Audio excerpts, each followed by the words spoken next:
আসসালামু আলাইকুম এভরিওয়ান। আজকে আমার বাগানের ডালিয়া তোমাদের সামনে তুলে ধরেছি। তো আমি কিভাবে গাছ করেছি সেগুলো নিয়েই তোমাদের সঙ্গে শর্টে আলোচনা করব। তো আমি এখানে যে গাছগুলো করেছি সবগুলোই সাকসেসফুল হয়েছে, দুর্দান্ত হয়েছে। তো আমি এর তেমন কিছু যত্ন না বলতে মাসে দুবার ইউরিয়া অ্যান্ড ডিএপি দিয়েছি। মানে 15 দিন অন্তর অন্তর এক মুঠো করে দুটো একসঙ্গে মিক্সড করে নিয়ে গাছের গোড়ায় দিয়ে দিয়েছি। তার দুদিন পরেই জল দিয়েছি, মানে মাটিতে একটু ওই সারগুলো যখন গলে গেছে তারপরেই কিন্তু আমি জল দিয়ে দিয়েছি। তাতেই এত সুন্দর ফুল ফুটেছে।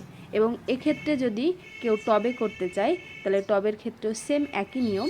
টবে কি করবে, এক মুঠো ইউরিয়া, এক মুঠো ডিএপি 20 লিটার জলে, মানে এক বালতি জলে 10 মিনিটের জন্য ভিজিয়ে রাখবে। যখন সারটা মানে গলে যাবে তখনই ওই জলটাকে ওই টবের মাটিতে দিয়ে দেবে, তাহলে খুব সুন্দর ফুল হবে। এর কোনো